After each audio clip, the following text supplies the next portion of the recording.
हमारे चैनल को सब्सक्राइब करें और बेल आइकन दबाएं। विकी, मैंने कहा ना तुमसे, मेरी सारी मीटिंग्स कैंसिल कर दो। हाँ, दिल्ली वाली मीटिंग भी। मैं बहुत ही बड़ी मुसीबत में फंस गया हूँ। मैं घर से बाहर नहीं निकल सकता हूँ। अजीब मुसीबत है। पैसा कम हो तो गरीबी परेशान करती है, और जब पैसे ज्यादा आ जाते हैं तो इनकम टैक्स वाले साथ आते हैं। ये तो अच्छा हुआ मुझे पता चला कि रेड पड़ने वाली है, नहीं तो पता नहीं क्या हो जाता। हाँ, कैसे भी करके सारा पैसा मुझे घर से बाहर लेके जाना है, और उसके बाद मैं शहर से कहीं दूर छुट्टियां मनाने चला जाऊंगा। ठीक है, मैं बाद में तुमसे बात करता हूं।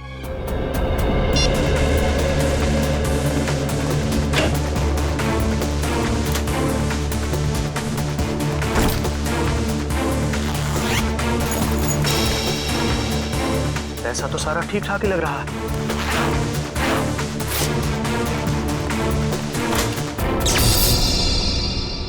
अरे, ये लाइट कैसे चली गई? ऐसे तो कभी जाती नहीं है लाइट।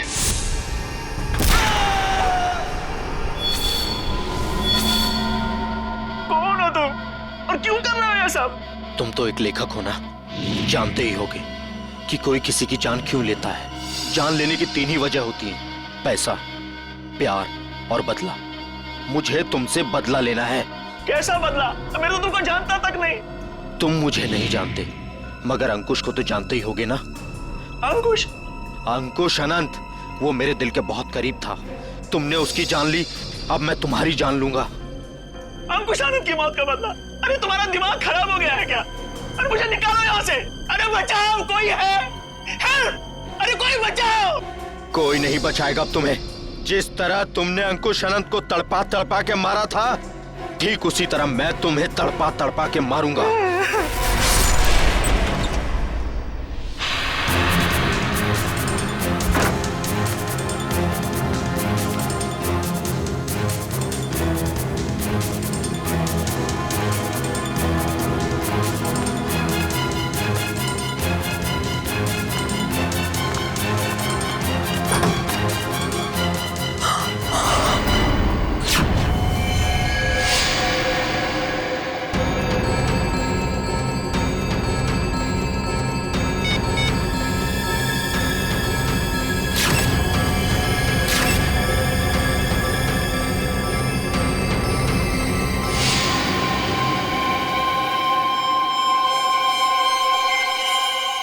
ये क्या है?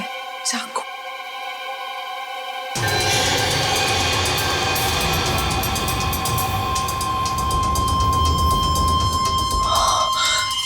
ये क्या किया मैंने? फोटो खींचने के चक्कर में अपनी उंगलियों के निशान चाकू पे छोड़ दिए।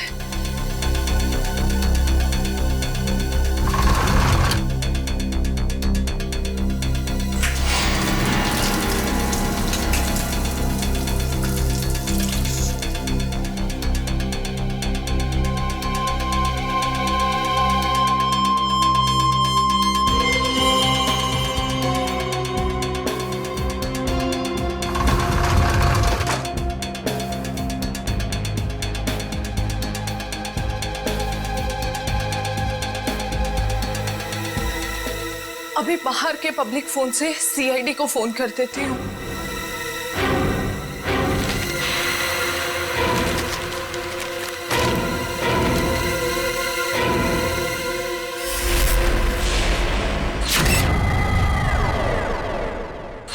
बड़ी बेरहमी से मारा है इसे। गला तो पूरा चीर के रखा है। देखने से लगता है कि खूनी के दिल में इसके लिए बहुत नफरत थी। हाँ, बदला लेने के लिए किया गया खून है ये। वरना ये देखो, एक पैसे को हाथ नहीं लगाया, एक पैसे को भी।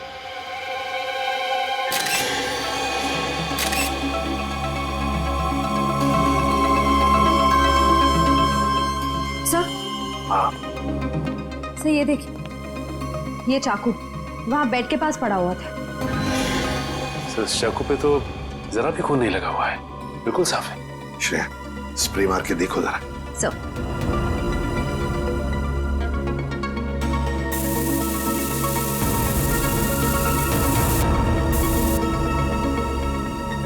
सर ये देखिए, इसका मतलब खून इस चाकू से ही किया गया है।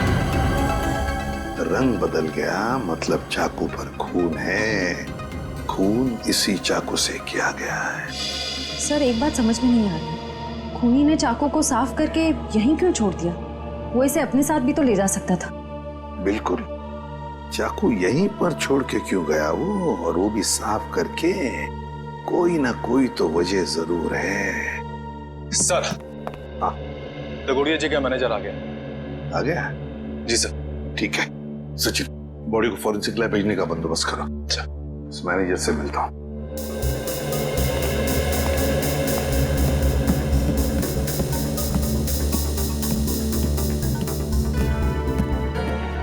सर ये सब कैसे हो गया सर? मुझे यकीन नहीं हो रहा है सर। सर कल रात को ही तो मेरी दगोड़िया सर से फोन पे बात हुई थी, तब तो सब ठीक था। दगोड़िया जी का किसी के साथ कोई झगड़ा वगड़ा था? कोई दुश्मनी थी? नहीं सर, जहां तक मुझे याद है ऐसा कभी उन्होंने कोई जिक्र नहीं किया। एक लड़की ने हमें फोन किया था, वो कहाँ है? सर लड़की ने? हाँ। नहीं सर, दगोड़िया सर के परिवार में इनके अलावा और कोई नहीं है। दगोड़िया सर अकेले ही थे। तो सर फिर जिस लड़की ने हमें फोन किया था वो कौन थी? सर कहीं वही लड़की खूनी तो नहीं थी? नहीं श्रेया, ये लड़की खूनी नहीं हो सकती। लाश को उठा के ऊपर लटकाना कोई आसान काम नहीं है, ये कोई लड़की नहीं कर सकती। सर एक और बात समझ में नहीं आ रही, लड़की हमें इन्फॉर्म करने के बाद कि खून हुआ है यहाँ पे, खुद कैसे गायब हो गई? डर गई होगी और शायद इसीलिए उसने लैंडलाइन से, मेरा मतलब है पीसीओ से, हमें फोन किया होगा। ऊपर जो पैसों से भरी बैग है, क्या जानते हैं आप उस पैसे वाले बैग के बारे में? दरअसल दगोड़िया सर कल काफी परेशान थे। एक्चुअली उन्हें पता चला था कि उनके घर में इनकम टैक्स की रेड पड़ने वाली है और इसीलिए उन्होंने अपनी सारी मीटिंग्स भी कैंसिल करवा दी थी। अच्छा, तो शायद इसीलिए पैसे ठिकाने लगाने के प्लानिंग में लगे होंगे दगोड़िया जी। और बस उसी वक्त खूनी आ गया और दगोड़िया जी का काम तमाम कर दिया।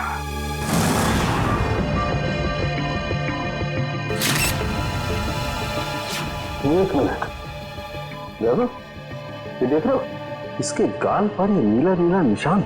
हाँ सर। तो देखो ये निशान दोनों पर। ये कोई जहर का चक्कर तो नहीं हो सकता है सर, लेकिन वैभव ऐसा लगता है जैसे ये उंगलियों का निशान है। कहीं ऐसा तो नहीं कि खूनी ने इसका मुंह दबाने की कोशिश की हो? इसे देख के तो ऐसा ही लग रहा है सर। पर क्यों? कहीं ऐसा तो नहीं कि खूनी इसका मुंह खोलना चाहता हो सकता है। इसका मुंह देखना चाहिए खोल के।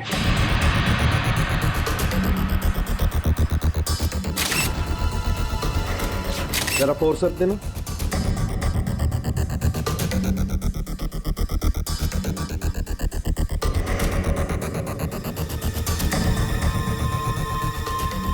ये देखो, इसके मुंह में ये कागज का टुकड़ा, क्या हो सकता है ये?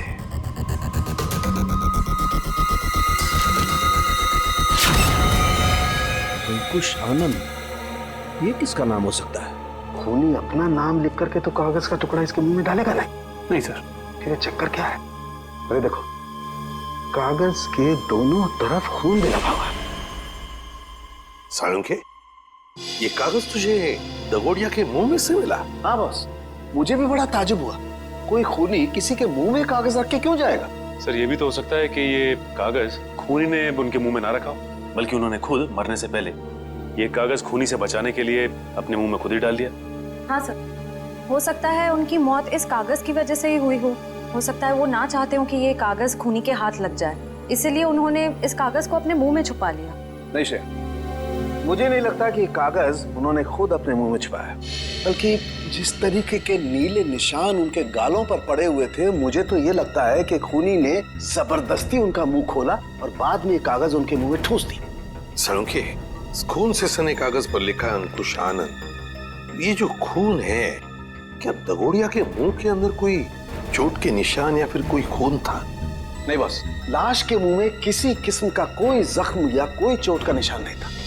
मुझे लगता है कि खूनी ने पहले दगोड़िया साहब को मारा और उसके बाद ये कागज उनके मुंह में रख दिया। ये जो खून लगा है कागज पे, ये खूनी का है? नहीं सचिन, ये खून दगोड़िया साहब का है। मैंने चेक कर लिया बॉस।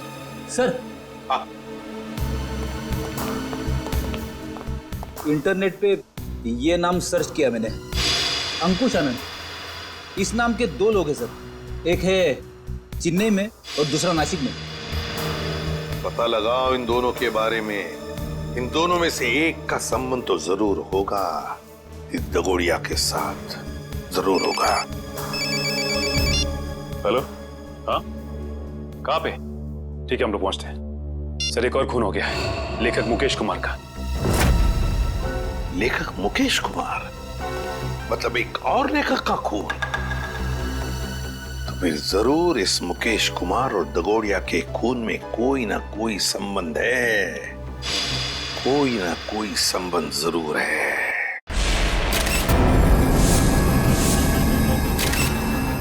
बड़ी बेरहमी से कत्ल किया इसका। सलोंके सर, ये ग्लास बॉक्स एयर टाइट ही है।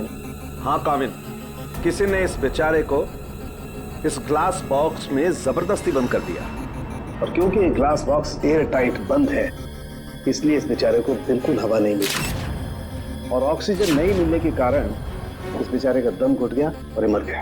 हाँ सर, ये इसके हाथ पे लगे हुए जख्म और ये नाखूनों का निशान और इस पे लगा खून तो यही बताता है कि इन्होंने अपने आप को बचाने की बहुत कोशिश की। एक काम करते हैं, पहले इस लाश को बाहर निकालते हैं। Yes sir.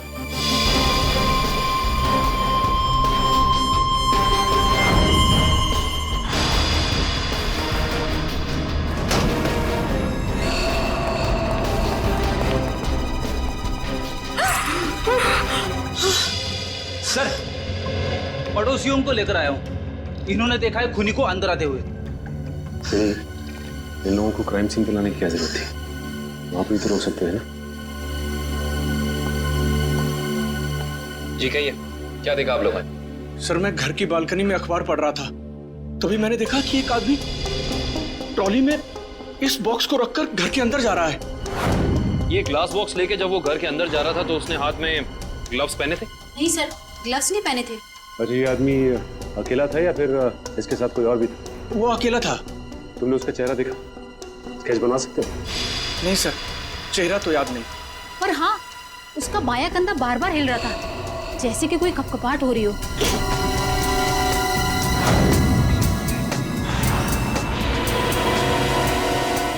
कैविन, yes sir. एक मिनट।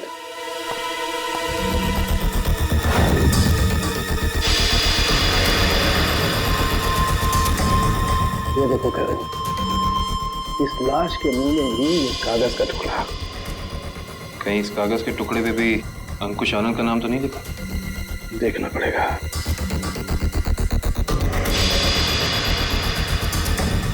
इस पे तो रिजू कालिया लिखा हुआ। रिजू कालिया?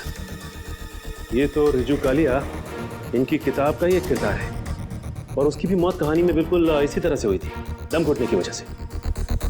इसका मतलब ये अंकुश आनंद, ये भी दगोड़िया की किसी किताब का किरदार है, और ये सारा का सारा काम सीरियल किलर का है, तो एक के बाद एक लेखकों को बिल्कुल उसी तरह से मार रहा है जैसे कि लेखक अपनी कहानी में किरदार को मारता है।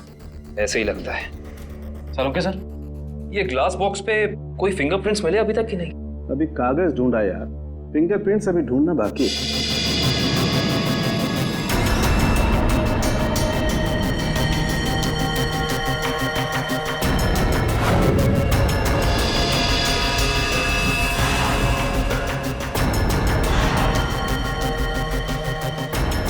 मैग्नीफाइंग ग्लास देना जरा।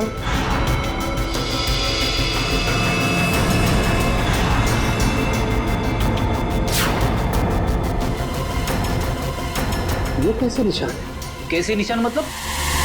डैडी, मैंने अपनी पूरी जिंदगी में उंगलियों के निशानों पर अंग्रेजी के अक्षर छपे हुए नहीं देखे। उंगलियों के निशानों पे अंग्रेजी के अक्षर? हाँ काविन, देखा था। जरा ग्लास दे। ये लीजिए।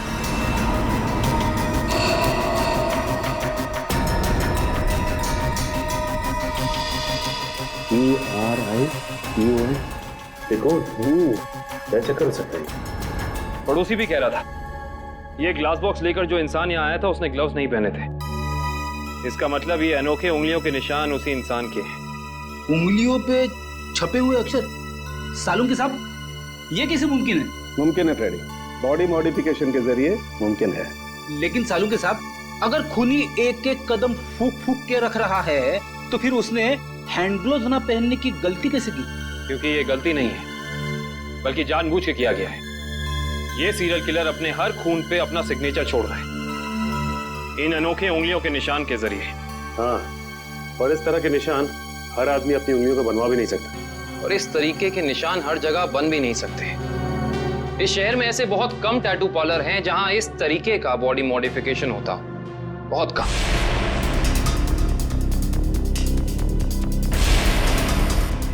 यस, ये बॉडी मॉडिफिकेशन आपने किया है? No sir. क्या आपने बनाया?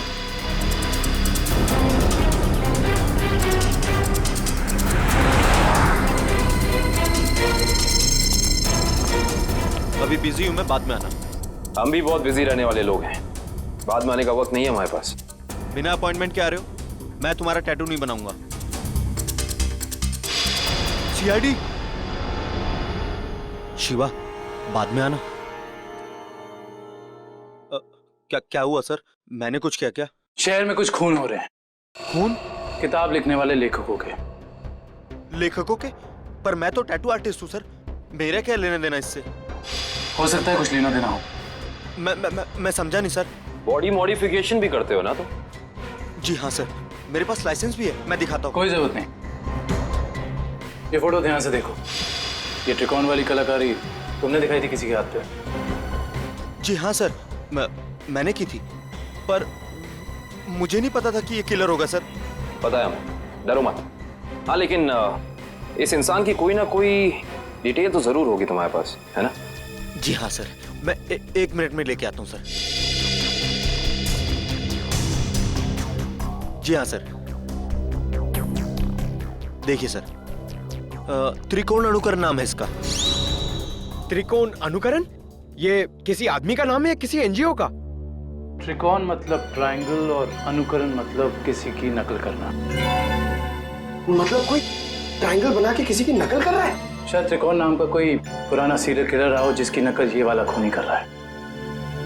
एक काम करते हैं, अपनी डेटाबेस में चेक करते हैं कि त्रिकोण नाम का कोई क्रिमिनल था क्या। हाँ निखिल, त्रिकोण नाम का सीरियल किलर कहाँ पे? कौन सी जेल में है?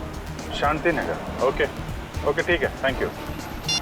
चलो, एक त्रिकोण का पता तो चला है जो ठीक उसी ढंग से लेखकों का खून करता था जैसे अभी हो रहे हैं, लेकिन वो पिछले 4 साल से जेल में है। मतलब या तो ये खूनी जेल से बाहर निकल के मार रहा है या फिर कोई त्रिकोण की नकल कर रहा है। अभिजीत, सारांश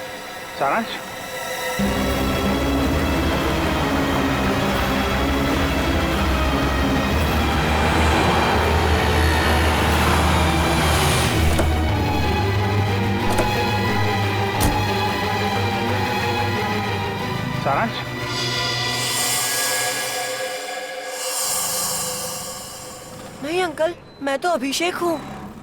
माफ करना, हम इसे कोई और समझ बैठे।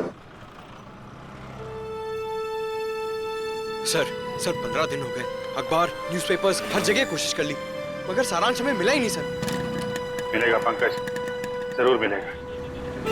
मेरा दिल बोल रहा है सारांश हमें जरूर मिलेगा। सर, ये लोग सीआईडी से आए हैं। आइए सर, मैं आप ही लोगों का इंतजार कर रहा था। त्रिकोण से मिल सकते हैं हम लोग? हाँ, क्यों नहीं। पर सर, मुझे नहीं लगता कि त्रिकोण ये सारे खून कर रहा है, क्योंकि इस जेल से बाहर निकलना बिल्कुल ही नामुमकिन है। अच्छा, इस त्रिकोण का स्वभाव कैसा है अभी यहाँ इस जेल में? हिंसक और खतरनाक ही है या?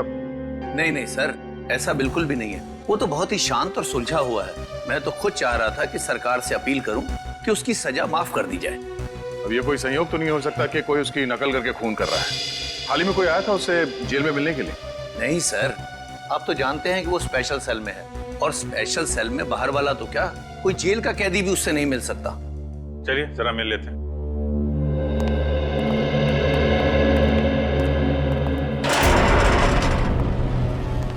त्रिकोण, देखो तुम्हारे लिए आज कितने खुशी का दिन है। इतने सालों के बाद तुमसे सीआईडी वाले मिलने आए। क्या बात है जेलर साहब, आज आपका कानून मुझ पे इतना मेहरबान क्यों है? मेहरबान नहीं हुआ, बस ये समझ लो कि तुमसे ये पूछने आए कि जेल में बैठे बैठे तुमने दोबारा खून करना कैसे शुरू कर दिया। कमाल है आप लोगों का भी, इतने सालों से मुझे इस जेल में कैद करके रखा है, लेकिन शक करने की आदत आप लोगों की गई नहीं। तो फिर कौन है वो जो बाहर लेखकों के खून कर रहा है ठीक तुम्हारी तरीके से, और तुम्हारी तरीके से कंधे उचकाता है? कौन हो सकता है जो मेरी तरह खून कर रहा है? शायद तुम्हारा कोई परिवार वाला, कोई दोस्त या कोई रिश्तेदार। कोई नहीं है मेरा। बचपन अनाथालय में बीता है और जवानी जुर्म की सड़कों पर। तो तुम ये कहना चाहते हो कि तुम्हारे खून करने के तरीके के बारे में किसी और को मालूम नहीं है? किसी को नहीं। तुम्हें किसी पे शक है? देखो, जो कुछ मालूम है बता दो, शायद हम किसी की जिंदगी बचाने में कामयाब हो जाए। क्या आपकी मदद करने से मेरी सजा कम हो सकती है? वादा नहीं कर सकते, लेकिन अगर तुम्हारी मदद से हम उस नकलची खूनी को पकड़ लेंगे तो दरख्वास्त जरूर करेंगे सरकार से तुम्हारी सजा कम हो जाए। ठीक है, मुझे उम्मीद है कि आप अपने शब्द भविष्य में आगे जरूर याद रखेंगे। मुझे लगता है कि वो मेरे लेखन पढ़ के ठीक उसी तरह खून कर रहा है। तुम्हारा लेखन? हाँ, पढ़ते पढ़ते कभी याद ही नहीं रहा कि मुझे भी लेखन का शौक हो गया है, और मैं लिखने लगा। हर रोज रात को सोने से पहले मैं अपने विचार उस डायरी में व्यक्त करने लगा। मतलब मारने का प्लान, मारने का तरीका, उसका नाम, सब कुछ तुम उस डायरी में लिखते थे? जी हाँ, मुझे लगता है कि वो डायरी उसके हाथ लग गई और वो मेरे विचारों से प्रभावित होकर ठीक उसी तरह जुर्म के रास्ते पर आगे बढ़ चुका है। कहाँ रखी थी तुमने वो डायरी? अनाथालय में छोड़ आया हूँ अपने अतीत के वो पन्नों को। जी, मैं सुरेश बोल रहा हूँ, जी के नगर अनाथालय से। वो जो आप बच्चों की किताबें भेजने वाले थे। ठीक है, मैं शाम को आके ले लूंगा। हाँ जी, नमस्ते। कहिए। सीआईडी? क्या बात है सर? जो बात हम आपसे कहना चाहते हैं उसका संबंध त्रिकोण से है। त्रिकोण? मुझे पता था कि एक न एक दिन त्रिकोण की वजह से यहाँ पुलिस या सीआईडी जरूर आएगी। क्या आप पहले से ही जानते थे कि त्रिकोण गुनाह के रास्ते पर चलने वाला था? नहीं, उसे तो यहाँ से निकले हुए जमाना हो गया। जब वो यहाँ आया था तब सिर्फ 12 साल का था। तो क्या वो बचपन से ही हिंसक स्वभाव का था? नहीं सर, हिंसक स्वभाव का तो नहीं था वो, लेकिन वो घंटों घंटों एकांत में बैठना पसंद करता था। किसी से ज्यादा बात भी नहीं करता था। मतलब वो अकेले बैठ के सिर्फ किताबें पढ़ता था? आपको कैसे पता सर? क्योंकि हम मिल चुके हैं उससे। फिलहाल वो जेल में है। ज्यादातर अपराधों की ही किताबें पढ़ा करता था वो। किताबों के पन्नों में डूबकर एक अलग ही दुनिया में चला जाता था। किताबों के किरदारों से बातें करने लगता था कि तुमने खाना खाया या नहीं। कभी कभी तो मैं डर जाता था कि उसका ये जुनून एक मानसिक बीमारी ना बन जाए। आपका डर बिल्कुल ठीक निकला। उसके इसी मानसिक बीमारी ने उसे मजबूर किया उन लेखकों को मारने पे जिनके उपन्यास वो पढ़ता था और जिनके लेखन से वो काफी प्रभावित था। और उन लेखकों को बिल्कुल वैसे मार रहा है जैसे उन्होंने उपन्यास में किरदारों की मौत लिखी है।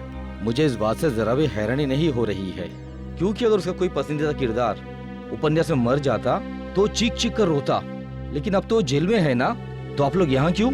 देखिए, लेखकों के फिर से खून हो रहे हैं, बिल्कुल उसी तरह से जैसे त्रिकोण करता था। मतलब त्रिकोण जेल से भागकर फिर से खून कर रहा है? नहीं, त्रिकोण तो अभी भी जेल में है। कोई और है जो त्रिकोण की तरह नकल करके लेखकों का खून कर रहा है। किसी पे शक है आपको? नहीं सर, मुझे किसी पे शक नहीं है। चलो ठीक है, मगर त्रिकोण यहाँ पर जिस कमरे में रहता था, क्या वो कमरा हम देख सकते हैं? सर, वो तो बहुत पुरानी जगह है, अब वहाँ कोई नहीं रहता है। फिर भी ठीक है सर, आइए।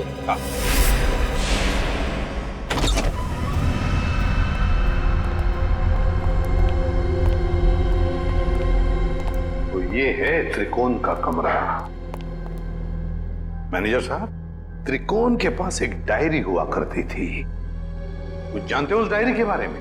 नहीं सर, हमें तो ऐसी कोई डायरी नहीं मिली। वैसे आप देख सकते हैं सर, यहाँ पे कुछ पुरानी किताबें पड़ी है, शायद उसमें हो। देखो फ्रेंड, किताबों को ऐसे क्यों रखा गया? संभाल के क्यों नहीं रखा? ऐसे तो दीमक खा जाएंगे इसे। माफ करना सर, दरअसल इस कमरे की तरफ मैंने ध्यान ही नहीं दिया।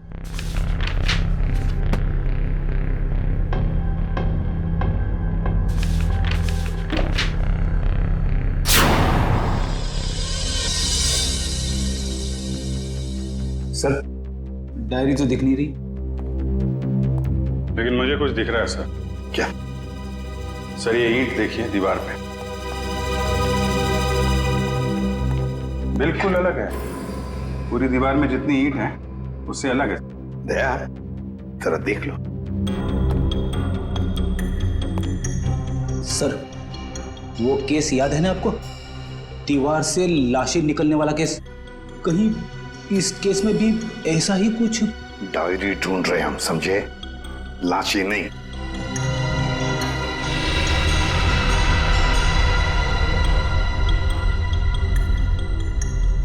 नहीं फ्रेडी, यह लाश तो दूर, एक किताब भी नहीं रख सकते हैं। सर, देखिए, फाइल कार्ड है।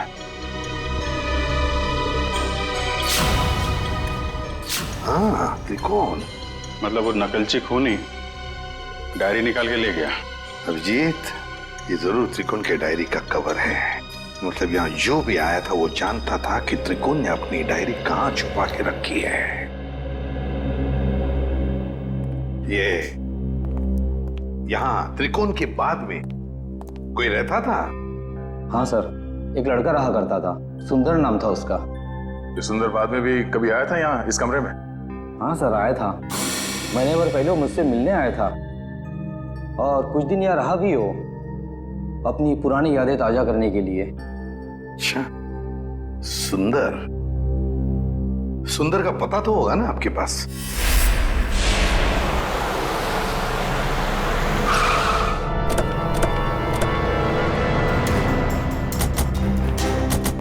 वाह भाई वाह, कितना आलीशान घर बनाया सुंदर ने। अंदर चल के देखते हैं और क्या क्या आलीशान राज छिपा रखे हैं सुंदर ने। दरवाजा तो खुला हुआ है, कहीं भाग तो नहीं गया सुंदर? लगता है कुछ कर पड़े। सुंदर! ओह माय गॉड, वो देखो।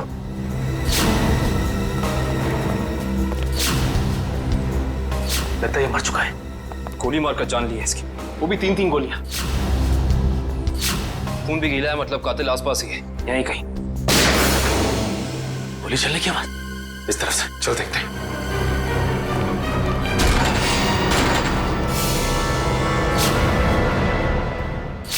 देखो इसे। सुंदर जी, हाथ ऊपर।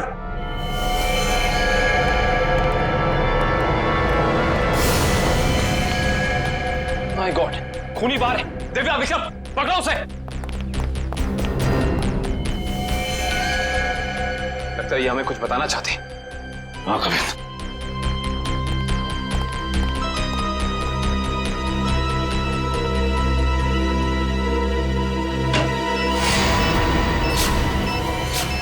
यहाँ बॉल है, सिर्फ 30 सेकंड बाकी है, निकलते हैं यहाँ से।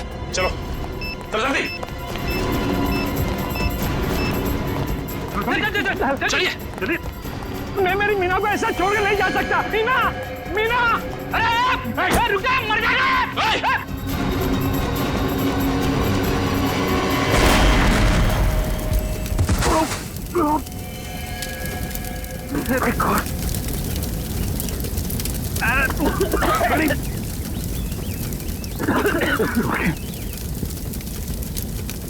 लगता है बीवी और नौकर के साथ साथ सुंदर जी भी मारे गए।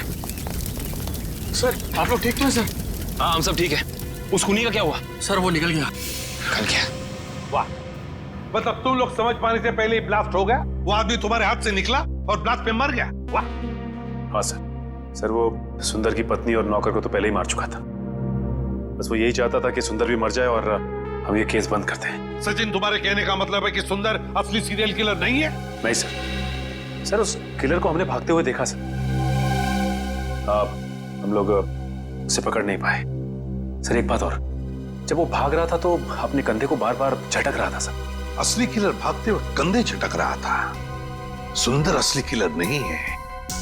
तो फिर ये असली त्रिकोण का अनुकरण करने वाला, उसकी कॉपी करने वाला त्रिकोण अनुकरण, ये जो भी कोई है जो हमें फंसाने की, गुमराह करने की कोशिश कर रहा है, इससे तो अब हम उसी की खुद के ही जाल में फंसा देंगे। हेलो, एक और खून? लेखक कुशल। ठीक है माता। लेखक कुशल का खून? ये त्रिकोण अनुकरण तो खून पे खून किए जा रहा है। लेकिन सर, ये त्रिकोण अनुकरण एक के बाद एक लेखकों को ही क्यों मार रहा है? वही तो फ्रेडी, वही तो। 3-3 लेखकों को मार चुका है ये त्रिकोण अनुकरण। जरूर इसके पीछे कोई ना कोई राज है। कोई ना कोई राज है जो असली त्रिकोण हमसे छुपा रहा है।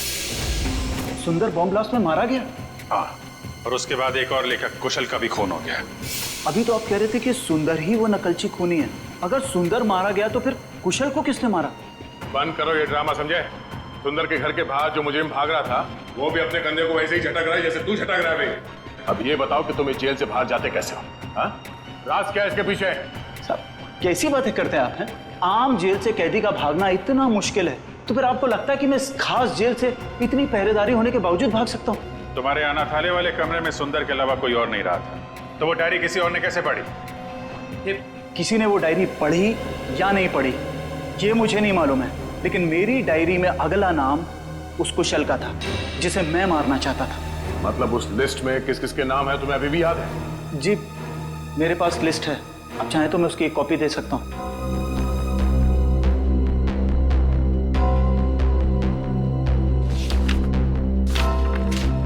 पहले देना चाहिए था, शायद कुशल की जान बच जाती। मुझे इस चीज की उम्मीद नहीं थी। आशा करता हूं कि आगे किसी और की जान नहीं जाएगी। दीपक, आखिरी नाम दीपक है। खून किया है तुमने, खून। खून? मैंने किसी का खून नहीं किया, मैं तो एक मामूली सा लेखक हूँ। शेखर? भूल गए शेखर को? कौन शेखर? मैं किसी शेखर को नहीं जानता। तुम्हारी किताब खूनी मंजिल का किरदार शेखर। अरे पागल हो गया क्या? वो कोई असली में शेखर इंसान थोड़ी ना है, वो तो मेरी कहानी का एक कैरेक्टर है, मेरा पात्र है वो। चल राइटर साहब, आपको थोड़ा सेंसिटिव होना चाहिए। आप इस तरह जल्दी करेंगे तो कैसे चलेगा? हाँ, अब आप भी जरा इस दर्द को महसूस करिए।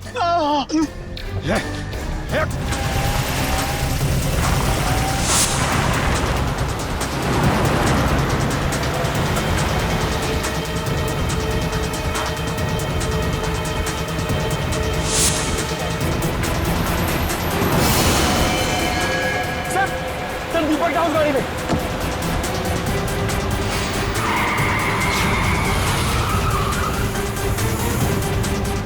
उसमें? हाँ सर।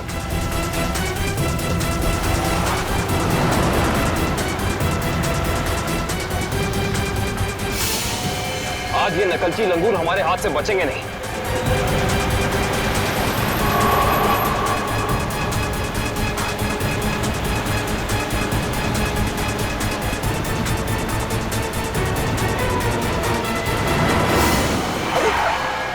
ये कौन आ गया? कोई शराबी होगा सर, इसकी वजह से हमारा खून ही हाथ से निकल जाएगा। अरे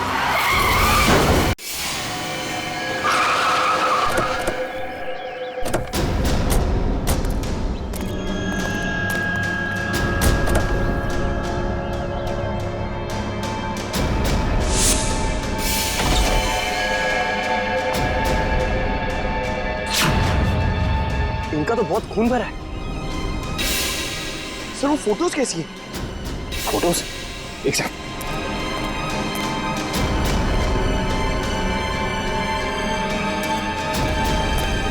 ये देखो, ये तस्वीरें केसी डगोडिया के क्राइम सीन की तस्वीरें इनके पास। ये फोटोज इसके पास कैसे आई सर?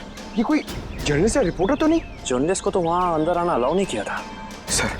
इसका मतलब ये हमारे पहुंचने से पहले वहां पहुंच गई थी। हो सकता है पंकज, कहीं ये वही लड़की तो नहीं जिसने हमें फोन करके बुलाया था? इसका होश में आना बहुत जरूरी है। दिव्या, पानी की छींटे डालो।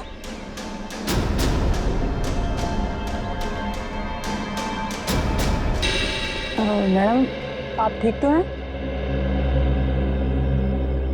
आप ठीक तो है ना? हाँ मैं ठीक हूँ। हम लोग सीआईडी से हैं। ये तस्वीरें आपके पास कहाँ से आई? देखिए मैडम, जो भी आपको पता है हमें सब साफ साफ बता दीजिए, वरना इन लेखकों के खून में आप फंस जाएंगी। देखिए सर, मैं तो डगोरिया साहब की असिस्टेंट हूँ। वो मेरी मदद कर रहे थे मेरा पहला क्राइम नॉवेल लिखने में, लेकिन उस दिन जब मैं उनके यहाँ पहुंची तो उनका खून हो चुका था। फिर मेरे दिमाग में एक आइडिया आया, मैंने सोचा कि क्यों ना मैं इस पे एक नॉवेल लिखूं। बस इसीलिए मैं आप लोगों का पीछा कर रही थी, ये जानने के लिए कि आप लोग कातिल को कैसे पकड़ेंगे। आप हमारा पीछा कर रही थी, इसका मतलब आप जानती थी कि हम कौन हैं। हाँ। अपनी नॉवल में ये भी लिख देना कि तुम्हारी वजह से खूनी हमारे हाथ से निकल गया। देखिए सर, मुझे माफ कर दीजिएगा, मैंने ये सब जानबूझ के नहीं किया। वो मेरी गाड़ी का ब्रेक अचानक फेल हो गया था, इसीलिए। सुनिए, अगर आपकी इस गलती की वजह से दीपक को अपनी जान गंवानी पड़ी ना, तो ये कानून आपको कभी माफ नहीं करेगा।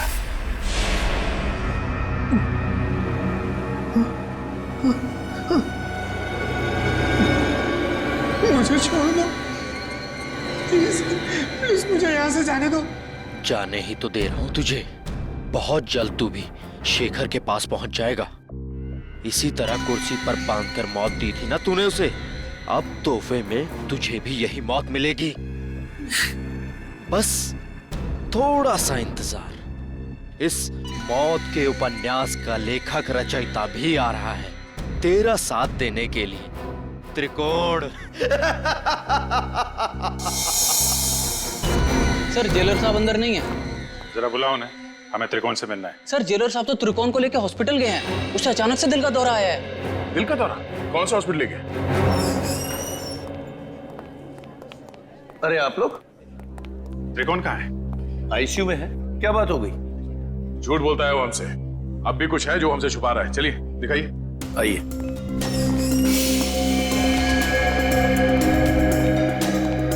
कहाँ है ये त्रिकोण? कहाँ है? अभी तो यही था, कहाँ चला गया?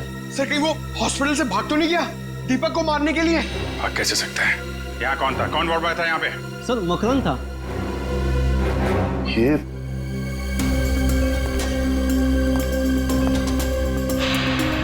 अभिजीत, तो बेहोशी की दवाई है। अभिजीत ये देखो, मकरंद का पैर नीचे गिरा पड़ा है। ये बेहोशी की दवाई कहीं मकरंद को कुछ हो तो नहीं गया? नहीं सर, अभी कुछ देर पहले ही देखा मैंने उसे, किसी मरीज को हॉस्पिटल के बाहर लेके जा रहा था वो। ये मकरंद अभी वापस आएगा? नहीं सर, उसकी ड्यूटी खत्म हो गई। इसमें कहाँ मिलेगा वो? सर दारू के ठेके पे। अच्छा, तो ये है मकरंद जी। हाँ सर, ये बार में बैठ के अपने दोस्तों के साथ शराब पी रहा था और अपने जुर्म के किस्से चटकारे लेकर सुना रहा था सर। तो हमने सोचा क्यों ना इसे ब्यूरो में ले चलें, इसकी अच्छी तरह से खातिरदारी करें। वाह वाह वाह सचिन, ये तुमने बहुत अच्छा काम कर दिया। क्यों मकरंद जी, अब हमें भी सुनाओगे ना अपने कारनामों की कहानियां? क्यों, बताओ। साहब, मुझे 1 लाख रुपए दिए गए थे उस मरीज को अपने वार्ड से बाहर लाकर गाड़ी में बिठाने के लिए। क्या? हाँ साहब। 1 लाख रुपए के लिए अपने आप को बेच दिया तुमने? किसने दिए थे पैसे तुम्हें? साहब ये मत पूछिए, अगर उसे पता चला कि मैंने उसका नाम बता दिया तो वो मुझे। अच्छा, तो तुम्हें क्या लगा हम तुम्हें ऐसे ही छोड़ेंगे? और खातिरदारी करेंगे हम तुम्हारी, ऐसी खातिरदारी कि जिंदगी भर याद रखोगे। क्यों सचिन? बिल्कुल सर। अरे नहीं साहब, इसकी क्या जरूरत है, मैं बताता हूँ ना साहब, बताता हूँ मैं। फिर बताओ जल्दी। ढूंढो इस घर को अच्छी तरह से ढूंढो। देखो कहीं छुप कर बैठा है क्या? कोई ना कोई सुराग तो जरूर मिलेगा।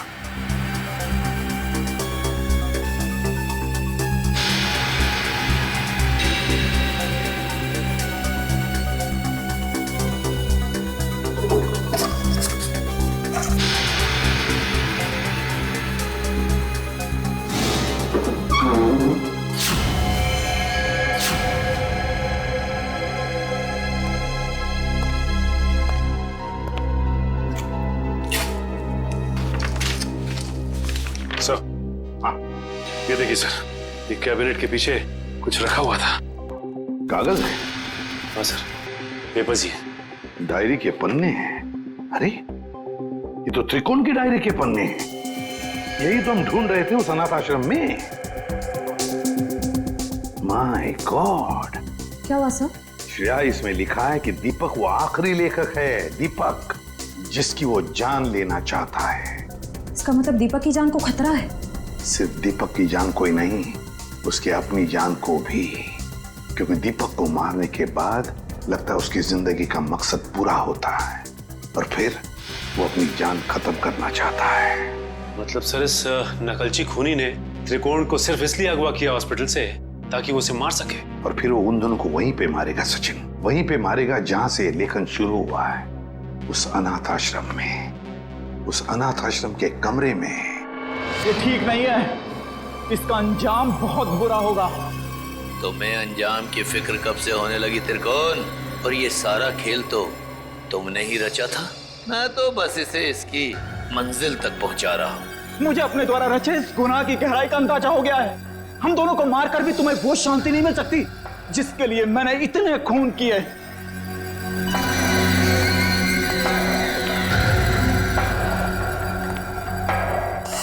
हाँ हाँ क्यों नहीं, पर मुझे नहीं लगता कि ये सारे खून त्रिकोण ही कर रहा है। बहुत देर हो चुकी है त्रिकोण। तेरे प्रवचन अब ना तो तेरी जान बचा सकते हैं और ना ही दीपक की। नहीं चला, तुम ऐसा नहीं कर सकते। अब तुझे मैं बिल्कुल वैसे ही मारूंगा जैसे त्रिकोण ने अपने उपन्यास में लिखा था। नहीं चला तुम। मुझे मत मारो, मुझे जाने दो। बस होगा तुम्हारा खेल। अब अगर कोई हरकत की ना तुमने तो तेरा वो हाल करेंगे तो सोच भी नहीं सकता। सीआईडी, तो आखिर मेरा भेद खुल ही गया। तो अब तुम लोग मुझे फांसी पर चढ़ाए बिना तो छोड़ोगे नहीं। तो क्यों ना मैं फांसी पर चढ़ने से पहले इन दोनों को मार के अपना मकसद पूरा कर लूं।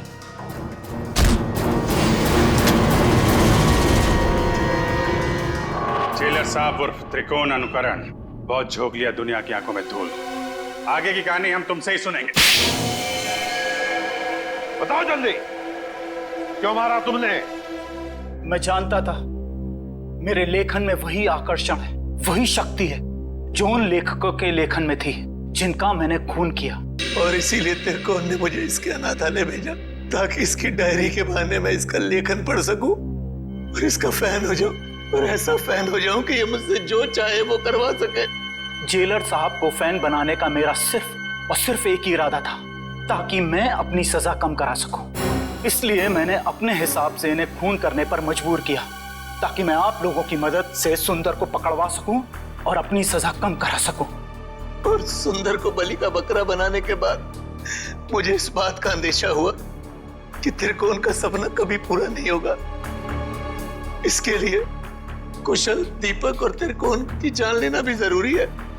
तो मैंने त्रिकोण के खाने में एक दवा मिला दी जिससे इसको दिल का दौरा पड़े, और फिर मैं इसे अस्पताल से अगवा करके इसको इसकी मंजिल तक पहुंचा सकूं। अगर सीआईडी को सुंदर की लाश मिल गई तो शायद वो सीरियल किलर को ढूंढना बंद कर दें, मगर फिर त्रिकोण के उस सपने का क्या होगा? उन सब लेखकों को मार के मोक्ष प्राप्त करने का सपना? नहीं, मैं पूरा करूंगा त्रिकोण का वो सपना। मैं त्रिकोण को गुमराह होने नहीं दे सकता। उन सब लेखकों को मैं मारूंगा और फिर उसके बाद त्रिकोण को भी मैं जिंदगी की जंजीरों से मुक्त कर दूंगा, जैसा कि वो चाहता है। सुंदर के मरने के बाद आप लोग कुशल की मौत की खबर लेकर आए तो मैं समझ गया ये जेलर किसी को नहीं छोड़ेगा, एक एक करके सबको मार देगा और अंत में मुझे मार देगा। तो और क्या करता? तुम्हारे लेखन में कशिश इतनी है। फिर मैं समझ गया अगर मुझे बचना है तो उसका सिर्फ एक ही रास्ता है, सीआईडी को तुम तक पहुंचाना, दीपक के घर।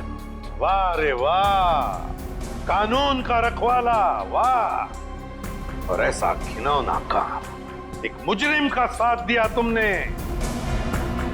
मैं जानता था कि सीआईडी कभी ना कभी पूरा सच जान लेगी, मगर मैं क्या करता?